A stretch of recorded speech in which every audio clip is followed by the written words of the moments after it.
DJ, you go crazy. DJUTV, let them know who we got in the building. Your boy Rico, oh so funny, man. Y'all already know how we coming, man. Let's get it. Rico, what you on, gang? Man, I'm finna tear this Harold's down, you feel me? You got some Harold's over there? Hell yeah, boy, 6-piece, mild and spicy on that fucking extra lemon pepper, you feel me? Finna go crazy. Hey, so you know, Harold's, that's like definitely a staple in Chicago. But a lot of people be sleep on Uncle Remus, man. You in tune with Uncle Remus? That's what I got over here. Uncle Remus. They don't even got lemon pepper, gang. Uncle Remus ain't got lemon. They lost already. I keep talking about Harold's Uncle Remus. They don't got lemon pepper, man. They lost me. I'm out west with Uncle Hank. Damn, they sure didn't put no lemon pepper on my shit. Low down, Skinbone. I go to Uncle Remus. First time, I'm thinking I bet I'm finna get my chance to see which one better. Right. I go in there, I get me a 6-piece with the sauce on it. I'm like, give me the mild sauce, extra lemon pepper. We don't got lemon pepper. What? Gang, how y'all gonna say y'all better than Harold's? Y'all ain't got no lemon pepper, folks. It's over with. I'm back out south with it. Let me get the real. For sure. And welcome to DJUTV, Rico. We definitely blessed to have you. For sure, appreciate you. Man, so let's get into the Rico oh so funny story, right? Mm-hmm. From Chicago. I'm assuming the south side of Chicago, you don't fuck with Uncle Remus. Oh yeah, I'm from the south side for sure. Okay. Inglewood, 64th and Laughlin. Okay. You know, my stomping grounds was Ogden Park, Ashland to Loomis, 67th down to 63rd. My stomping grounds is a shorty growing up. Okay. So when you was growing up, was you like the class clown or the funny guy in the lunchroom or? Oh yeah, for sure that. Mm-hmm. Talking about people, fat as hell. They roasted me, I'm roasting back. I remember this one time, my pops came up to the school. You know, I'm talking about this dude in my classroom. The teacher started telling us to be quiet. So I'm talking about him. He tell me he finna call my pops. I call him. Yeah, I ain't fighting or none of that other shit. I'm just talking about him. Right. Now, I get the funny shit from my pops. Mm-hmm. Little dude know. Mm-hmm. He come up to the school. The nigga I'm talking about in the classroom, my pops kind of big. He like 380. Kind of got some size on him. That's real big. He coming up there to see about me. So he get to the classroom. The nigga I'm talking about when my pops come in the classroom, he say, damn, who fat ass daddy is that? You know what my pops did? In front of the teacher and everybody, boy, if you don't get your Jimmy Cricket looking ass, boy, he get to getting on shorty in the classroom in front of everybody. All my teacher said was, my teacher like, I see where he get it from. Right. Oh, fuck, he come right in the classroom and do what I've been doing while you call him. And I know the whole classroom erupted. Man, I was that nigga for like the rest of the school year. For sure. Yo, pops just treated his ass, boy. So what high school you went to? I went to Kenwood Academy, and then I dropped out of that for like a year, and I went back to school, Innovations High School. Okay. It was on 45th and Wells at the time, but now they moved downtown, 17 North State. Now, when you was a student at Kenwood, were there ever any times where you saw R. Kelly, like, you know, creeping in the parking lot? Hell no, man. Hell no. R. Kelly wasn't up there, man. Okay. What I would say is Hyde Park used to come up there and beat ass, though. For real? Hyde Park used to march up to Kenwood and beat ass. I don't know why. I'm like, why is they up here? We don't even wear school uniforms. This niggas up here with school uniforms on just stomping shit. Really? Hyde Park used to come up there. Hey, everybody watching this, y'all know who y'all is. Hyde Park was coming up there beating shit, breaking jaws, all type of shit. On the real. I ain't gonna cap about that. Okay. So around what time did you become interested in comedy, like, you know, as a you know, serious thing, as a career? I would say about 2019. Oh, okay. This when I started, I think I was watching Shaky go crazy. Shaky was snapping on Facebook, going viral. I'm watching his shit every day. He on that bitch snapping, going crazy. And I always knew I was funny too. You know what I'm saying? My family tell me that shit, you know, friends. You know, I always been the person to crack jokes and do all that shit, but helped going so viral on Facebook, and then it was making wind to me that was getting paid for that shit. I'm like, bro, man, I'm finna get in front of a camera. His ass doing it, I can do it too. Right. You know what I'm saying? I'm already doing funny shit. Just let me start doing it in front of the camera. So, yeah. I was watching bro, and that shit made me want to get in front of the camera and start recording my own videos, even though I wasn't consistent at first. You know, at first I was still working at CTA. I was a bus driver. Really? I was a bus driver at CTA. What was your route? Man, I was doing all the hood streets, 63rd, 59th, 47th, 79th. How long that you had that job? I did that shit from, I think, 2016 to like 2021. Okay. To like last year, I quit. Oh, okay. I quit last year or the year before last. It was one of them, but I was off a whole year before I quit. Like, I was off work, FMLA a whole year, getting paid and all that shit before I quit. But I was just using that time to do more of what I wanted to do, which was the comedy shit. Okay. But that shit was crazy too, because I came from being one of the shorties who get on the back of the bus, motherfucker, pulling a chair, doing all that shit, to being a fucking bus driver, bro. And that shit happening to me. Right. I'm all up at Hyde Park with the bus. Sit right here till the kids get out. Kids get out that bitch. 90 kids get on the bus. Ain't nobody put no change in the thing. Mm-hmm. You better drive this motherfucker. Oh, fuck, you know how they getting on that bitch. You better. I'm like, man, the fella, they shut your bitch ass up. I'm damn. And I just remember that being me just a little while ago. So I'm like, man, I can't believe I done switched roles on this bitch. Right. I'm on this bitch getting cussed out, treated, all type of goofy shit. Right. So were you starting, because you said you had just quit last year, so were there moments where you were like going viral and you were still driving the bus? Yeah, it was people that knew me from a couple of videos that had went viral, because I had wound up actually linking with Shaky. And we did a promo video for my wife. That bitch went up. And then we did our jail video that I recently just reposted on Instagram. You know, that bitch had went viral, and it's a classic. So, you know, motherfuckers used to get on the bus and talk about that video and shit, and that shit used to be crazy, because now it's delaying the service and shit. You know what I'm saying? Like, motherfuckers on the bus talking to me about videos and holding up the door and shit, and you can't even pull off. So that shit was getting crazy. So that go to the point where when I was finna get ready to quit CTA, they was already finna fire me and shit. Because they like, by the time I was finna get ready to quit, I was already a little decent on the internet as far as being known. So they like, when I go in that bitch to quit, they calling me by my Rico So Funny name. I'm damn.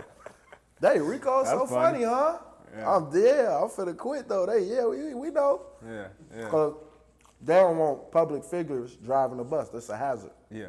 You know what I'm saying? So tell us about the earlier stages, though, you know, of your comedy career. You tell us that Shaky influenced you. You know Shaky was influenced. I hadn't met Skinbone yet. But yeah, I was doing skits here and there, wasn't consistent. Okay. And then my wife, she started to do her artwork and shit. Like, she started to paint portraits, and she was starting to do numbers on the internet for the art she was doing. And motherfuckers started reaching out. Like, motherfuckers with platforms like, hey, I want a picture. Well, can you paint me a picture and shit? I'm like, damn, these blue checks and shit? What the fuck? So Skinbone hit her. Like, he wanted a picture done, and she did one of them, and we went to go meet him and shit. And of course, I'm hey, follow me back. I do videos too, doing all that shit. And he looked at my page and was like, man, you ain't posted shit in like 2 months. I wasn't consistent. I was still working at CTA, got a wife, 2 kids. I can't just jump up in front of the camera every day. But I didn't take it in a bad way though. I was like, damn, all right, Shaky influenced me to want to get in front of the camera, but this nigga let me know I ain't consistent. And I'm watching him drop every day. This round when Bone was in his prime, he going crazy on the motherfucking internet and shit. So I'm like, man, I gotta step it up. So I started doing more and more videos, and then he started to pull me in on content he was doing. And that shit was going viral. Yeah, I ain't gonna cap. Shout out to Skinbone. Yep. So who are some more notable comedians like mainstream famous that you look up to? Mike Epps. I fuck with the Bernie Macs. I like DC Young Fly, Cedric the Entertainer, Steve Harvey. But Mike Epps, different. He was more that raw content that was super relatable. You know what I'm saying? Shit you really doing in your everyday life type shit. This ain't no made up story. And he just was funny how he used to be in the movies and shit. So I gravitated toward him for sure. And then I fuck with Eddie Murphy and these other guys too, based on the fact that they was able to switch characters and still be in the same scenes and movies and shit. I'm like, dang, this shit raw as hell. So that's another reason why I switch characters and shit right now. I ain't gonna count. Speaking of characters, your favorite character is this guy named Fred. For sure. Fred is, very viral on Instagram. You know what I mean? Can you tell us about Fred, the concept behind him? Stuff like that. Oh yeah, How'd Fred. you come up with him? Now when it comes to Fred, I had dropped the video as Fred, and his hat wasn't balled up and all that shit then. Like he had a regular cap on and shit. I still had the same giddy up, but that video had went viral. But then I had stopped doing it. And one day I was on a game with one of my homies, and he like, man, you need to bring Fred back. That shit was funny as hell. You're a funny ass crackhead.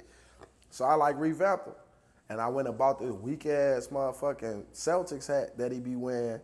And some told me to just ball a brim up on that bit. Like I balled the brim up and put a rubber band around that motherfucker for like 2 weeks.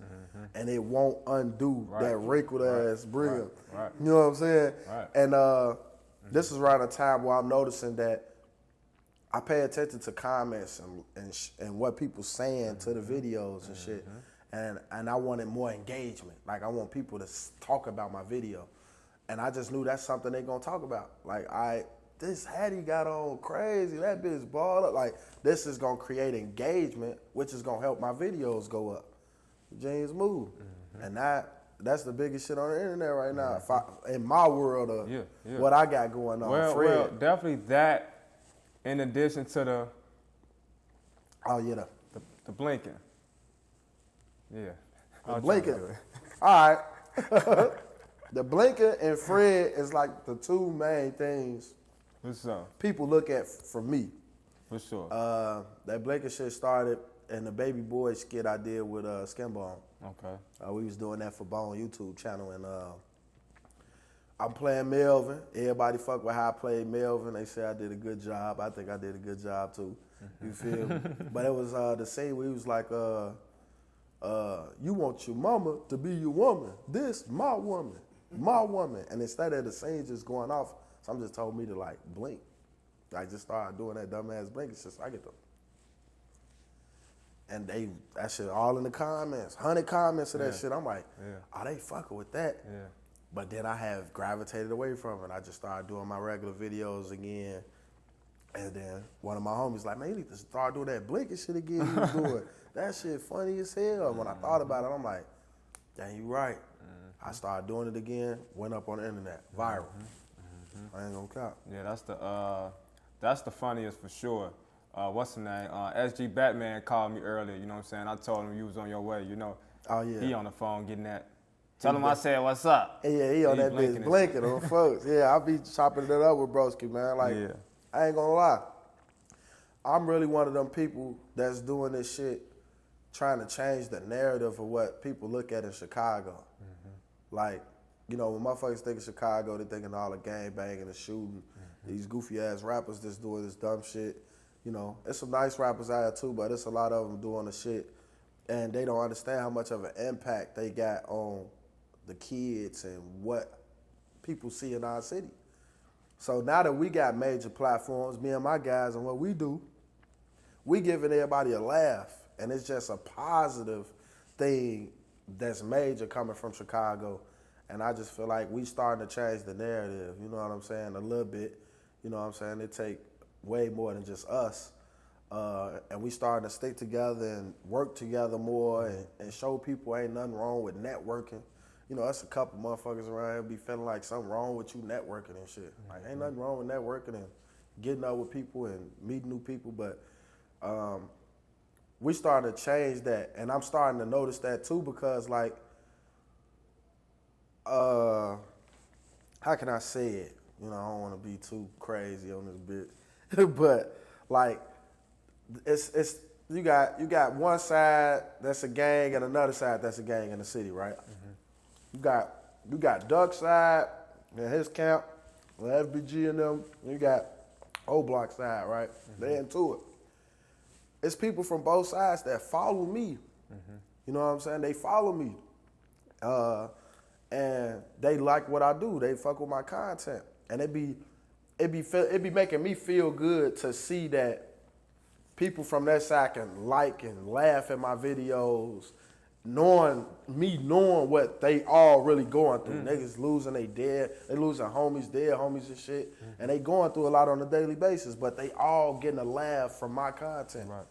Right. You know, it feel good. I get on my shit and see Mimo 600 under my shit, or G Herbo, or Young, FBG Young, Billionaire Black. You know, like these all guys, they all doing their thing or whatever they got going on, but it's like, damn, I gotta be doing something right because everybody fucking with what I got going on. Yeah. You know what I'm saying? Yeah. So I feel like we give, even though out of all this dark shit that go on in the city, we give that light to a motherfucker day when they going through shit.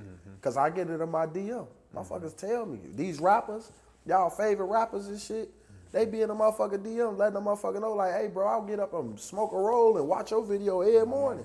Like, I be going through shit and this, that, and the other, but I can blow a wood and laugh and get my day started fucking with y'all. You feel me? And that make me feel like I got a goal to do. Like, I got to get up. It'll make me get up and get off the phone with their ass or get off Instagram and get in front of the camera and do a video. Yeah, for sure. Like, let me keep giving them something positive, and maybe that'll keep them in the house a little longer and nothing won't happen to them today. I think about that shit. I got motherfuckers who watch me on YouTube, game stream and all that shit, who tell me like, hey, bro, I be watching your game streams. You been streaming for 5 hours. I done watched this bitch the whole time. I was supposed to go on the block, but I ain't going on the block. That shit real. You be really saving lives doing what you do. A lot of people don't understand that shit. I'm starting to understand that shit, so I'm going to stand on my business. For sure. You know? I'm starting to understand it, you know what I'm saying, as well, doing what we do here, you know. When we first started out, a lot of the fans was like calling us a BD platform, you know what I'm saying, and telling me that I was one-sided, you know what I mean? And so when I reached out to the other side, right, and started getting the quote-unquote GD interviews, you know what I'm saying, I ain't heard none of that since.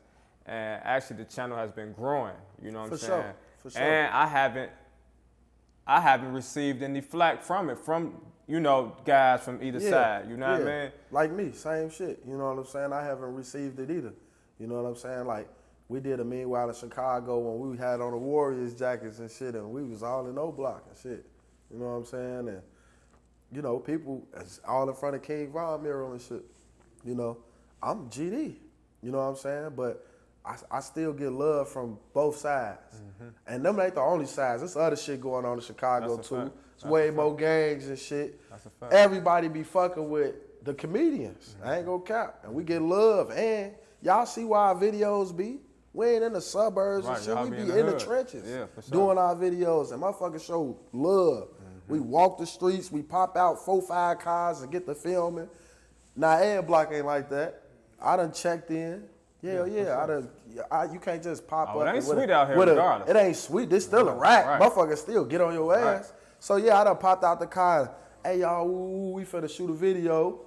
Make sure everything good. Because I care about the safety of the people I'm with. A lot of times I'm moving around with my wife and shit. I don't want this bitch to go down. You know what I'm saying? So, it's still a respect thing, though. It ain't about being no bitch or no hoe-ass nigga. It's about how you carry yourself. And I carry myself to a way where the GDs, the Vice Lords, the Stones, the BDs fuck with me. If you don't fuck with me, then fuck you. But for the most part, everybody fuck with me. I'm out west all the time with foes and Vice Lords and shit. They fucking with a motherfucker. You know what I'm saying? And it's all love, and it's going to continue to be that, for sure. Now, out of all the skits you done did with Skinbone, I think my favorite one is the Italian beef and Pepsi skit with Lil J. You know, we just had FBG Butter in here, you know, eating the Italian beef and Pepsi right here on DJUTV, you know. For sure. But that skit, man, that was when Lil J was fresh out of jail. You know, he had just did the interview with Say Cheese and, you know, was telling everybody how butter told on him for an Italian beef and Pepsi. So it was going viral. And y'all was able to get that, like, right then and there, you know? Yeah, because we was, you know, it was a viral thing. And we comedians. We ain't into all the beef and all the other shit niggas got going on. That don't got nothing to do with us. And I do understand that was a real situation. For sure. And that snitch shit ain't shit to play with. For sure. You get what I'm saying? That snitch shit ain't shit to play with. But I'm also a comedian and I see the comedy in it. Like, you know, some people, like, I done seen a motherfucker in a wheelchair and somehow see comedy in it sometimes. I wish I could use a motherfucker in a wheelchair for a skit. I got a homie with a prosthetic leg right now who got shot and shit and fucked up in the hood. And I see a human side in it, like, man, I should get bro to be in a skitty, pull this motherfucking leg off and sell it as Fred or something. Type shit, right. You know what I'm saying? Right. It's still a real situation, but out of all these dark situations, you can make light of it. You know what I'm saying? And I'm kind of glad that when I did watch the interview with Butter, that he had the Pepsi and the entire beef and shit, because I feel like instead of him being mad about it and, you know, it ain't gonna never die down. It done got too big now, so you're gonna be mad forever. But he can really capitalize off of it, because when people think of that shit, they think of him. He got a way to brand and make money off of that shit. If I was him, I'd be telling motherfuckers, thank you, I appreciate it. Y'all just gonna help a motherfucker make some money around this if he want to, he could have the whole city eating Italian beef and Pepsi and posting it up. You know what I'm saying? Yeah, like, I'm just saying, like that that turn shit. It around. That shit crazy, but yeah, it was love. You know, we reached out to Lil J. We wanted them for the video and shit. I reached out to Duck Mama. Okay. And she made that connection. You know what I'm saying? Because I ain't know him personally. Right. But I just know for the video, him actually saying that and we using it in the jail scene would help the video go up. Even though we used a different situation in the video about him saying it, and we wasn't saying Butter name or none of that shit. But yeah, my father knew we was getting that. Now we see you on Meanwhile in Chicago with Skinbone, Black Chicago Be Like with Korporate, Surviving in Chicago with Greg Got Me Dead. Oh yeah. Can you tell us some differences between those sets as far as, you know, work, or are they all pretty much the same? They different than a motherfucker. Okay. All right. So Skinbone I work with the most. Okay. Meanwhile in Chicago. You know, he come up with the content we make and we shoot on a daily basis that shit sometimes, you know. And a lot of times I be trying to tell people, like, this shit not scripted, bro. Like, the shit Skinbone come up with is not scripted. That shit, everything we do is off the dome. It's improv, bro. It's like, all right, what we finna do now? This. All right, let's do it. You go right there, I go right here, let's shoot it. You get what I'm saying? Right off the dome. Some days we get together, we ain't even got together what we finna do. We just know we wanna work. Hey, y'all working today? We get on the phone early in the morning. Hey, we working today? What's up? All right, we finna meet up out west. What we doing? We all got the same agenda, is to get something done productive. Every day. Man, that's how that work with Bone. Korporate, his shit scripted.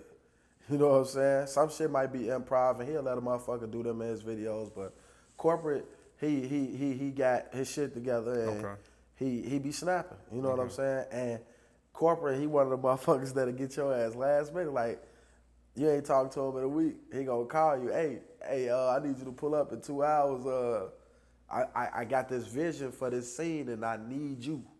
Like, Korporate, one of them people that if he got a vision for something or a certain person, he finna make that shit happen, no matter what he gotta do. Oh, what you need, gas money? I got you. Right. Oh, what you need? I got you. Like, he got his vision for us. I fuck with him for that. Greg, he snapped. You know, he did the reawakening shit in the past, and that was up under somebody else's umbrella. But to see him, like, go and do his own shit, being his own writer and director of what he want to do, that shit raw as hell. So I instantly, hell yeah, I be in your shit, boy, let's do it.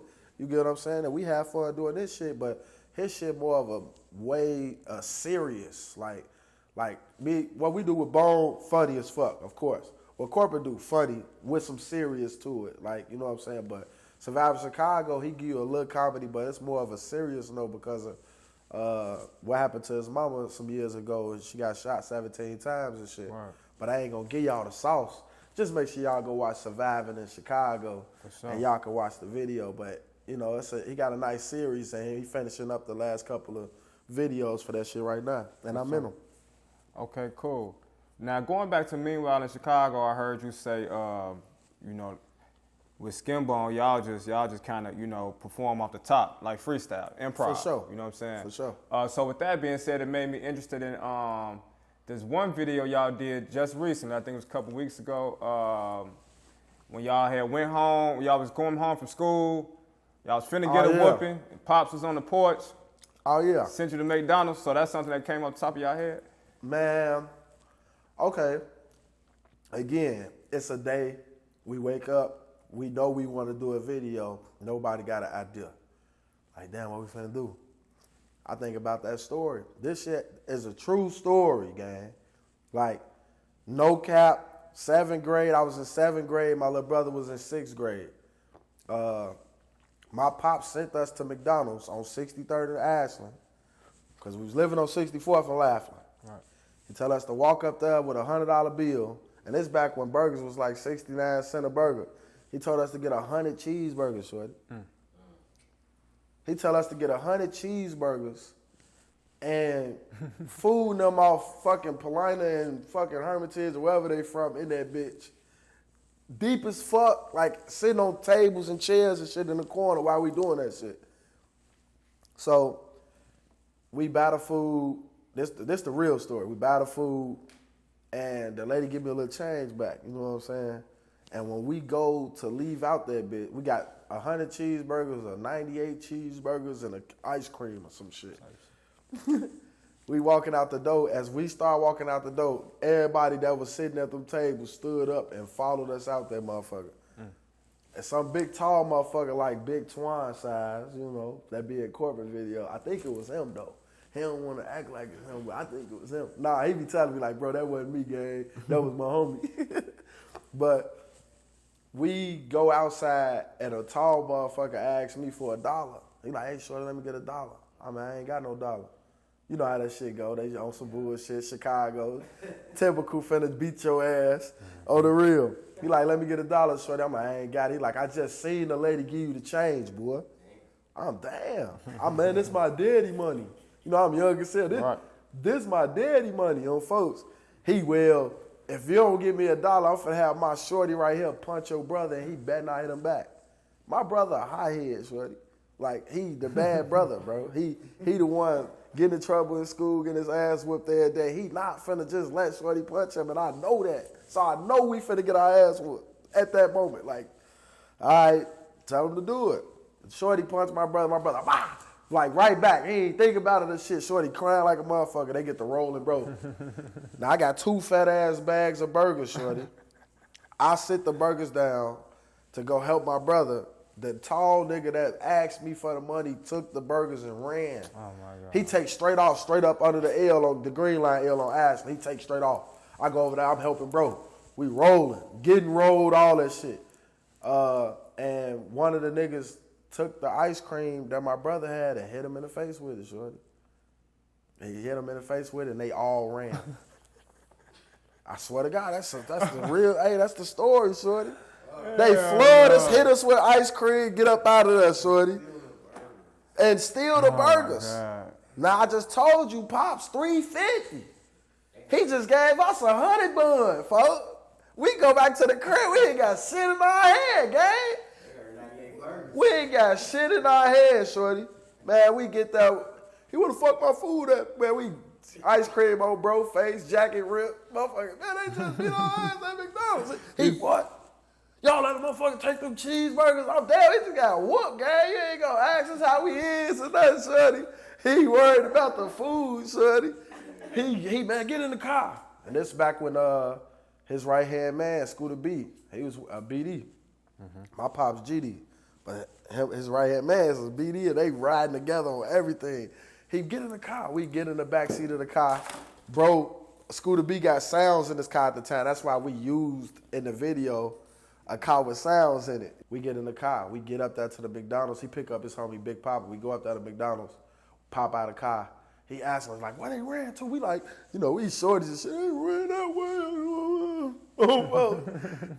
way. Pop so mad, he got a big-ass 357, rubber grip, red dot sight, in the middle of the street. Like, if I catch a motherfucker eating McDonald's, I'm going to knock they dick in the dirt. Oh, wow. So he up there like that. How you going to stand outside McDonald's and damn motherfucker to be eating McDonald's around McDonald's, right? He wild as hell, shorty, on gang. And his other homie go in the McDonald's with a bat, slam the bat on the floor like, y'all better give us all our food back, too, out this motherfucker. They wound up remaking all the food, giving them the food, and we went to the crib. Really? They wound up remaking that shit and giving it to them. They was mad, shorty. Pop's big. He finna tear that bitch down. So when me and Skinbone was thinking of something to try to come up with for the Meanwhile in Chicago, I'm like, let's use this situation that happened in real life to me, but let's add to it. You know, me and my brother was coming from school. It was cold outside in real life, but, you know, we coming from school. My brother was always the kid that's in trouble on the way home and shit. He want to slow drag to the crib. Man, let's do something. Nah, you just don't want that ass whooping when we get home. We use that, you know. And then, What do you say? We the ass whooping brothers. yeah, we the. So I'm like, then we started to just come up with shit as we go. Like, fuck it. Let's do point them out, knock them out. I started thinking about shit back in the day that was trending in Chicago to do. Coming from school, point them out, knock them out. We done did that shit. If you riding a train, motherfucker getting their phone snatched. You know, so we just kind of filled it in. Yeah. You know what I'm saying? And that shit was a nuke shit. For sure. But that just lets you know, like, off the head shit, you can still come up with some gold shit. We did that shit. That shit went up. They fuck with it. For sure, for sure. Now, congratulations on, you'd have been surpassed 100,000 subscribers on YouTube. For sure. But you just posted up your plaque, you know, Yeah. so congratulations on, Oh, yeah, I the appreciate that. YouTube plaque. For sure. That's a good look, you know, that's 100K subscribers, you know, that take a lot of work. Oh, yeah, So for can sure. you tell us about your YouTube journey and how soon were you able to get to 100K subscribers? Man, I did that shit in a year. You know what I'm saying? I started dropping YouTube shorts on my channel first. Let's just say this. Back in December, I had 3,000 subscribers on YouTube. Okay. You know what I'm saying? And a total of 303,000 views. And I just remember looking at that shit because when I hit 5,000 subscribers in December, my wife gave me some food and a cake or some shit. She like did some shit for me. Like, man, you hit 5K here. You know what I'm saying? I posted it on the internet and shit. And then after that, I'm like, shit, my New Year's resolution gonna be to get 100K. That shit happened. I'm thinking that shit gonna happen like at the end of the year or something. That shit happened in like 5 months, 4 months. I ain't gonna cap. And me doing that, first I started my channel off game streaming. I used to game stream Call of Duty. You know, that shit was taking a lot of my time. I used to do that shit all the time. I heard you can make money doing it. Oh, yeah, I'm finna game stream then. Fuck it. You know what I'm saying? Shaky was game streaming. A lot of my homies was game streaming, but I wasn't. I used to just play the game and kick ass. But bro done playing and they if you got, I'm like, if you monetize, you can monetize off of that shit. So I started doing that shit. And then I learned that on YouTube, there's just some jewels for everybody that's into this YouTube world. YouTube is based off, they going off watch time. You know, watch time, and I'm like, damn, how the fuck am I? Like, the goal was to get 1,000 subscribers and 4,000 hours watch time. You got to do that in order to monetize your channel. So I'm like, all right, bet. I'm game streaming, I'm getting subscribers, but that shit coming in slow. So I started dropping some skits on that bitch. I monetized my channel game streaming, but once I started dropping my videos, they were short videos anyway, because I was monetized on Instagram. So 19-second videos, 50-second videos going viral on YouTube, though. When I drop the motherfuckers, they doing 10 million, 12 million. And then I'm looking at the number of subscribers I'm getting from the videos when I go to the analytics. I'm like, damn, this shit, I just got 30,000 subscribers from this video by itself. So then I started paying attention to all my videos. Right. That was shorts. Right. Short videos still count towards your YouTube, and they help you get subscribers. Yep. But if you gonna drop short videos and get them people there, if you trying to make some money, start to drop long content once them people there. Now you can make some money because they there. And that's what I did. Yep. And that shit happened fast, bro. I'm talking about that shit happened fast in the motherfucker. I ain't gonna cap.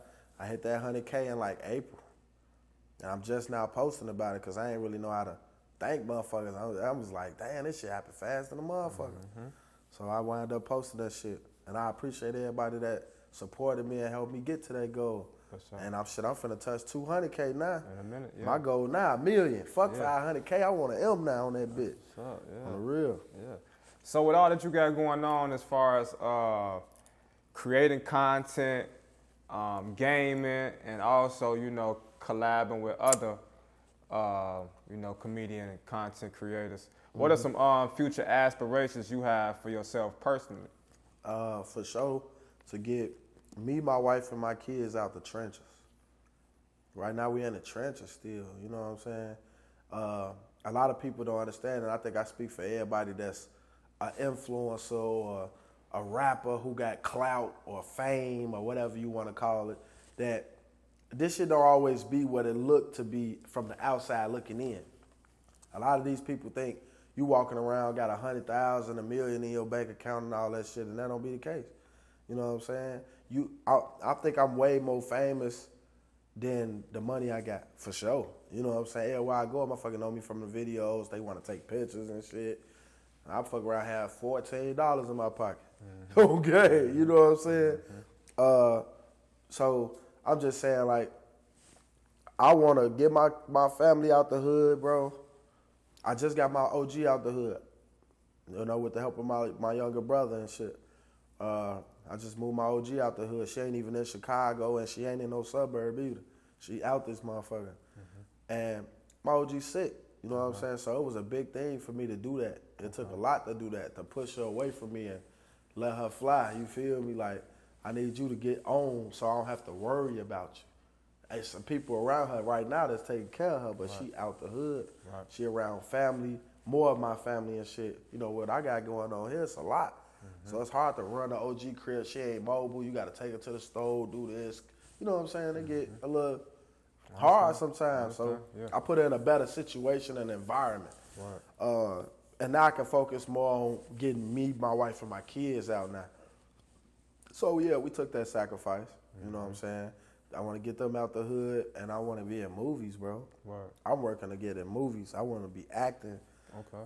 I play any role. You know what I'm saying? I know wild, goofy shit, though. Some of that shit wild motherfuckers doing. Yeah. But I want to act. I ain't going to cap. Okay. Let me ask you about some actors / comedians, and you tell me, who's funnier, to you, right? Mike Epps or Kevin Hart? Mike Epps. Right, I know you said him earlier. Man, fuck with dude. Chris Rock or Martin Lawrence? Damn. Martin Lawrence, for sure. Okay. Let's go old school with Eddie Murphy or older than him, Richard Pryor? Eddie Murphy. Okay. Richard Pryor funny as a motherfucker. Okay. I did a Harlem Nights video too. Y'all can check that out too. Rico_so funny on YouTube. I did a Harlem Nights video where I played all the characters at the crap scene, even the kid. I don't know if y'all seen that bit, but yeah, they fuck with that. Yeah, on the real. But yeah, I fuck with Richard Pryor. That was another reason why I did that shit. You know what I'm saying? Okay. But I still would give it to Eddie Murphy because I love that switching characters and playing multiple roles shit, bro. That shit raw. I don't think people know how much it take and effort it take to do that shit. Yeah. So if y'all ever see me or anybody else do that shit, get them they flowers, shorty, because that shit different, bro. For sure. No cap. Now for the ladies, queens of comedy, right? Monique or Tiffany Haddish? Monique. Okay, for sure. Monique. And last but not least, Korporate or Skinbone? Skinbone. For sure. I ain't just saying that. Because in the last interview, they asked me that too. And again, for you fuck niggas, Korporate don't consider itself a comedian. I know he don't. You know what I'm saying? Korporate is funny though. He funny. But Skinbone retarded, man. Yeah. Skinbone, he funny as hell, man. Yeah. On the real, like, he got it on the funny over Korporate for sure. Okay. Shout out to Korporate and shout out to Skinbone though. And everybody else doing their shit from the city. For sure, for sure. On the real. Before you get a shout out, though, I just wanted to know, you ever consider doing stand-up comedy? Yeah, for sure. I talked about it with Uncle Hank, Lowdown, and Skinbone. We all talk a lot about that kind of shit because a lot of people be asking us that shit because Jermaine and D Brown do it. You know what I'm saying? And one time they had me come out to a couple of their shows to try to get familiar with crowds and how it be doing comedy, because stand-up comedy, because it's different than just doing skits, of course. You got to be able to dialogue with the crowd and pull your crowd into what you're doing and shit. And so you got to have nice little technique, you know, from what I watched. I was a little scared at first. I ain't that scared now. But I eventually probably will be doing that shit. I ain't gonna cap. Okay. I was supposed to do my first one. I think it was like June 7th, but I had to go out of town. And I was kind of blue that I had to go out of town because I'm like, that was my chance to like really get up there for the first time and do it. One time, I seen Skinbone do it for the first time. And he was funnier than that motherfucker that was up there before him. Everybody was in that bitch dying laughing, just off his demeanor, how he act, you know what I'm saying? And he was able to interact with the crowd. And I just learned, like, as long as you interacting with the crowd, you giving that raw and something relatable to them, you will win in that shit. You just got to have a good delivery, you know what I'm saying? And now that I understand all that shit, I'm going to give it a shot. Y'all probably see me doing that shit soon. For sure. Well, Rico, oh so funny. We definitely appreciate you coming to share your heroes with us, man. Oh, yeah, man. I still got a little bit left, you know? Yeah. But give us some shout-outs, man. Oh, yeah, man. I want to give a shout-out to my wife. She doing her shit, man. And she was a big motivation for me, too, with a lot of this shit, because I seen her boss up before I bossed up. I ain't gonna cap. I was still working for a motherfucker when she became my own boss. And she in the house with me every day. So I just knew I wasn't doing the right shit, because I'm, you know. So I give a shout-out to my wife for sure, my kids, my mom, my pops. He just got out. He was just locked up and shit. Shout out to my pops, my younger brother. Shout out Skinbone, helping me get to where I'm at. You know what I'm saying? A lot of these guys played a role in my journey to where I'm at now. Skinbone, Korporate, Shaky. Shout out to Lil Cuz, Too Funny. Shout out Harvey Dent. Shout out Boom, Too Funny. Shout out Jermaine and D Brown. Shout out, I don't want to leave nobody out, gang. Shout out Big Homie Blocks, Xavier. Shout out motherfuckers who doing this shit. Burn Poe, up and coming right now. Will's Too Funny. Will's funny as hell, my bad. Will's funny as hell. Shout out, man, everybody that's like in this field and trying to be successful doing it for sure. I ain't gonna cap. And I built my platforms based on that shit too. Like back when I started doing this shit, not to even be off subject, I know we wrapping shit up. No, you good. I used to want motherfuckers to support me. I went through a time where I used to be mad when family and friends didn't support me and shit. And I learned once you build your own fan base of people that like you for what you doing, you will not need that shit. Fuck motherfuckers who don't want to support you, you know what I'm saying? But now, with my platforms getting bigger, I utilize my platforms also to help upbring other people. You know, I promote people's shit. I do that shit on my YouTube channel. If you're a member on my YouTube channel, or you get a membership to my channel, Bronze, Silver, Platinum, you can self-promote in my game chat and shit. So if you selling clothes or an entrepreneur and you got a business and all that shit, you could drop the link to your shit. If you're doing music, you could drop the link to your music and that's why I'm live and get real lifetime reactions right then and there. You know what I'm saying? So just letting people know, man, don't let motherfuckers tell you you can't do it. I did it. and never say you can't do it, because you can do it. Okay. For sure. Well, there y'all have it, man. Rico Oh So Funny, DJ University.